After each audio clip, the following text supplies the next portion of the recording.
Buenas chicos y chicas, bienvenidos a un nuevo podcast. Hoy os voy a hablar de la guerra de Vietnam. La guerra de Vietnam no comenzó realmente en los años 60, ni siquiera con la llegada de los soldados estadounidenses.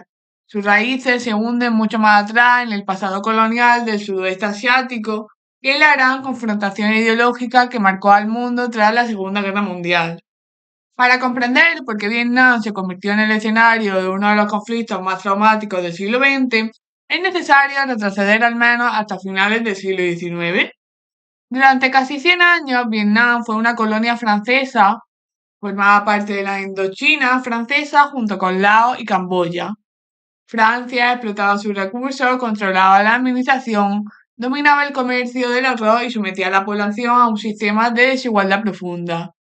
A comienzos del siglo XX comenzaron a surgir movimientos nacionalistas que reclamaban independencia pero fueron duramente reprimidos. La situación dio un giro durante la Segunda Guerra Mundial. En 1940, Japón ocupó Vietnam tras la derrota de Francia frente a Alemania. Aunque el régimen colonial siguió existiendo de manera nominal, el poder real pasó a manos japonesas. Durante este periodo, el país sufrió una grave hambruna en la que murieron más de 1 millón de personas. Al mismo tiempo, se consolidó un movimiento de resistencia encabezado por un líder comunista y nacionalista, Ho Chi Minh. En 1945, tras la rendición de Japón, Ho Chi Minh proclamó la independencia de Vietnam y la creación de la República Democrática de Vietnam. Sin embargo, Francia, respaldada por las potencias occidentales, intentó recuperar su antigua colonia. Este intento dio lugar a la Primera Guerra de Indochina, que se prolongó desde 1946 hasta 1954. Fue una guerra larga en la que un ejército colonial moderno se enfrentó a un movimiento guerrillero organizado, apoyado por China y la Unión Soviética.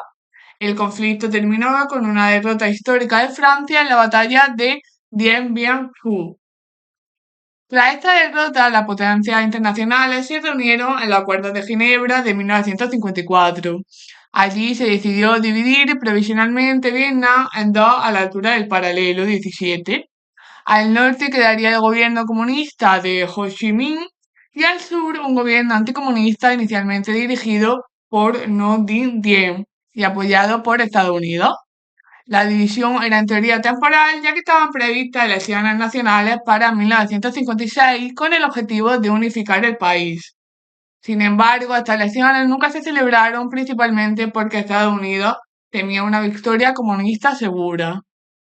En ese momento, el mundo estaba plenamente inmerso en la Guerra Fría. Estados Unidos y la Unión Soviética competían por la influencia global. El sudoeste asiático se convirtió en una región estratégica. En Washington se impuso la llamada teoría del dominó. Si Vietnam caía bajo el comunismo, otros países de la región caerían uno tras otro. Bajo esta lógica, Estados Unidos comenzó a financiar y a asesorar militarmente al gobierno de Vietnam del Sur. Durante la presidencia de Eisenhower y posteriormente con John Kennedy, la presencia estadounidense fue creciendo de forma progresiva. En 1961 ya había miles de asesores militares en Vietnam del Sur. Tras el asesinato de Kennedy en 1963, el nuevo presidente, Lyndon Johnson, heredó un conflicto que se estaba intensificando rápidamente. En agosto de 1964, el gobierno estadounidense informó que varios destructores suyos habían sido atacados por fuerzas norvietnamitas en el Golfo de Tonkin. Con base en estos hechos, el Congreso aprobó la resolución del Golfo de Tonkin que otorgó al presidente plenos poderes militares sin necesidad de declarar formalmente la guerra.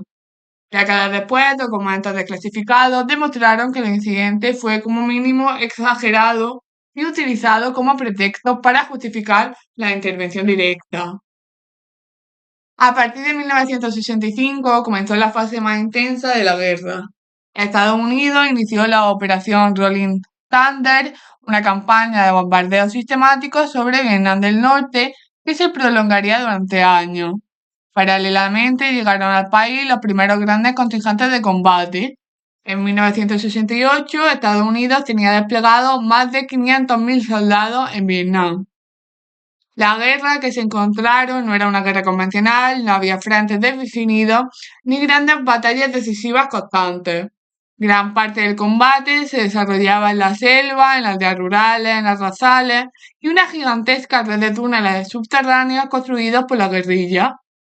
El principal enemigo en el sur era el Frente Nacional de Liberación, conocido como Viet Cong, apoyado por el Ejército Regular del Norte. El Vietcong utilizaba tácticas de guerra de guerrilla, emboscada, ataque sorpresa, uso del terreno, camuflaje entre la población. Esto dificultaba enormemente la identificación del enemigo. La respuesta estadounidense se basó en su superioridad tecnológica. Se utilizaron bombarderos estratégicos, helicópteros de ataque, artillería pesada y armas químicas. El napalm fue empleado como arma incendiaria para destruir aldeas y zonas boscosas. El agente naranja fue utilizado para eliminar la vegetación, pero provocó un desastre ecológico y sanitario cuyas consecuencias persisten hoy en día. La guerra tuvo un coste humano devastador. La mayor parte de las víctimas fueron civiles vietnamitas, aldeas enteras fueron arrasadas en operaciones militares, millones de personas fueron desplazadas y las fuerzas estadounidenses y del sur también sufrieron grandes pérdidas, especialmente entre soldados muy jóvenes, la mayoría reclutados por el servicio militar obligatorio. A diferencia de conflictos anteriores, esta guerra fue ampliamente cubierta por los medios de comunicación.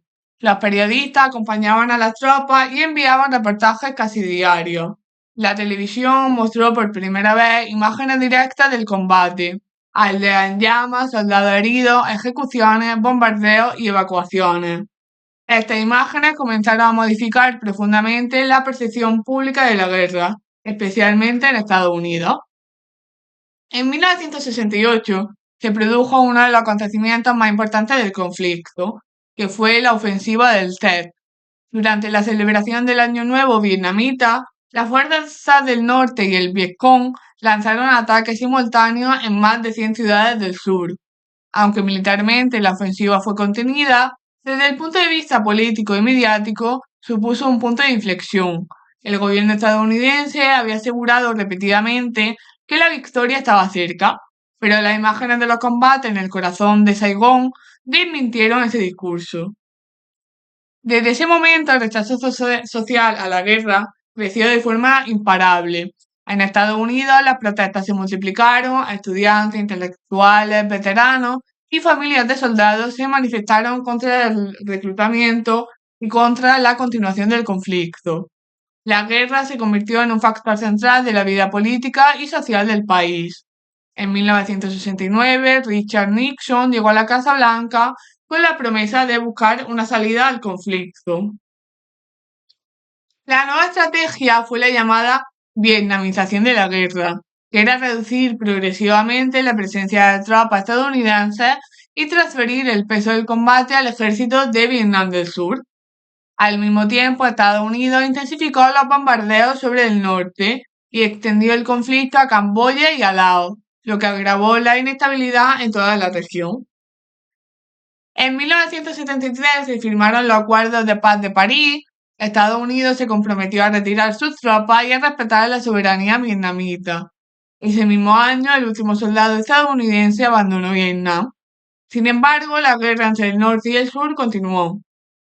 En la primavera de 1975, el ejército de Vietnam del Norte lanzó una ofensiva final. Las fuerzas del sur, debilitadas y desorganizadas, colapsaron en pocas semanas. El 30 de abril de 1975, Saigón fue tomada por las tropas norvietnamitas. Las imágenes de la evacuación en helicóptero desde la Embajada de Estados Unidos se convirtieron en el símbolo visual del final de la guerra. Vietnam quedó oficialmente reunificada bajo un régimen comunista. Las consecuencias del conflicto fueron inmensas. Se estima que murieron más de 3 millones de vietnamitas, además de unos 58.000 soldados estadounidenses. Millones de personas quedaron heridas o desplazadas. El país quedó devastado en infraestructura, economía y medio ambiente. Los efectos de la Agente Naranja provocaron malformaciones congénitas y enfermedades que todavía hoy afectan a la población. Para Estados Unidos, la guerra de Vietnam significó un trauma político y moral. Fue la primera gran guerra que perdió, provocó una profunda desconfianza hacia el gobierno, especialmente tras la revelación de documentos que demostraron que durante años se había ocultado información real sobre el desarrollo del conflicto. También transformó la relación entre la prensa, el poder y la ciudadanía. Vietnam quedó grabado en la memoria histórica no solo como una guerra, sino como un símbolo. Fue una guerra colonial, una guerra ideológica, una guerra civil y una guerra internacional, pero sobre todo una guerra mediática. Marcó el final de una época en la que los gobiernos podían controlar el relato de los conflictos armados sin oposición directa de la opinión pública. Desde entonces, ningún conflicto se ha vuelto a mirar de la misma manera, porque Vietnam fue la primera guerra moderna en la que el combate no solo se libró en la selva, sino también en las pantallas de la televisión de millones de hogares. Y hasta aquí llega el podcast de hoy, espero que os haya gustado y nos vemos en el siguiente. Chao.